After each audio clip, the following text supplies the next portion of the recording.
KKL Candi Ijo, ijo, ijo, ijo.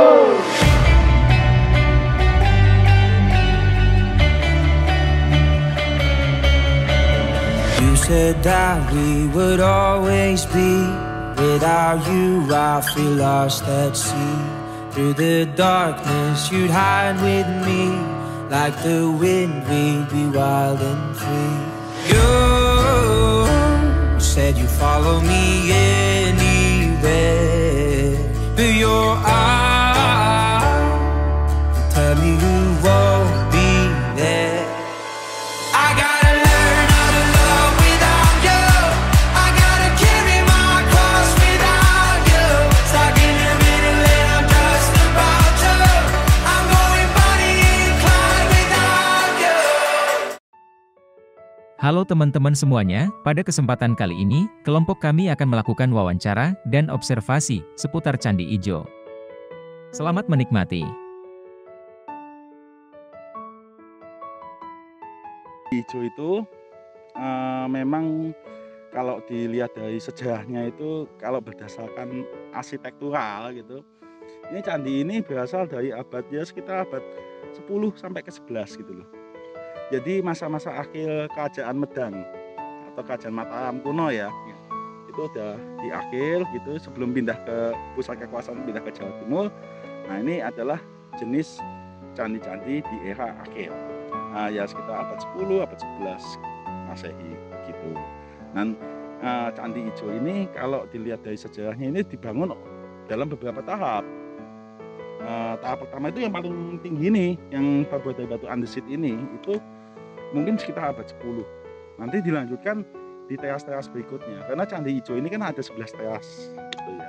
Nah, makin ke bawah itu makin muda gitu. Gitu. Mungkin abad 11, abad selanjutnya mungkin dibangun yang lebih tidak memakan tenaga yang banyak dengan menggunakan batu putih. Kalau yang andesit ini kan harus dibawa dari bawah gitu. Itu ceritanya seperti itu. Nah, kemungkinan besar kalau gaya-gaya seperti ini, kalau yang awal ini dibangun pada era Balitung gitu, sekitar tahun 900-an gitu ya. Nah, menurut beberapa ahli, interpretasi dari beberapa ahli, bahwa Candi Ijo ini, nama Ijo ini sebenarnya sudah ada sejak zaman Jawa kuno gitu. Jadi pada prasasti Poh itu ditemukan di Randusari, Prambanan, itu ditemukan kata Wanua, anak Wanua wong hijau gitu, yang artinya adalah orang yang berasal dari daerah hijau, yang di kampung, di sebuah perkampungan yang di daerah hijau gitu ya.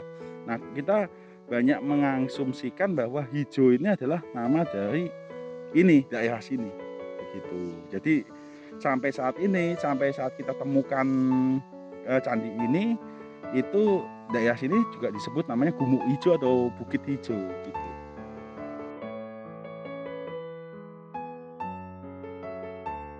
Morfologi bentuk tanah ya berarti ya, bentuk tanah Candi Ijo memang ini perbukitan, kawasan perbukitan mas. Perbukitan yang disebut namanya ini di sini adalah kawasan namanya Bukit Batu Agung gitu loh.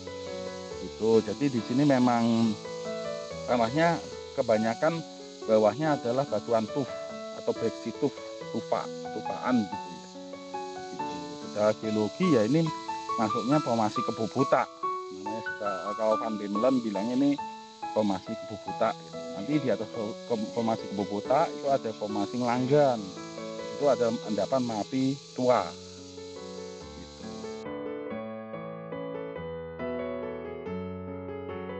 Ya kayaknya sebagian besar suku Jawa ya mas ya. Oke. Tapi ya kita nggak tahu, mungkin juga ada beberapa pendata mungkin dari suku Minang juga ada gitu ya, suku Batak juga ada gitu, tapi kebanyakan memang di sini memang suku Jawa mas. Oke.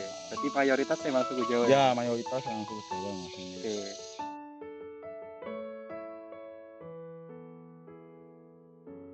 Zaman dulu di ekonomi di Candi Ijo, itu Candi Ijo kan merupakan suatu bangunan suci pada masa lalu.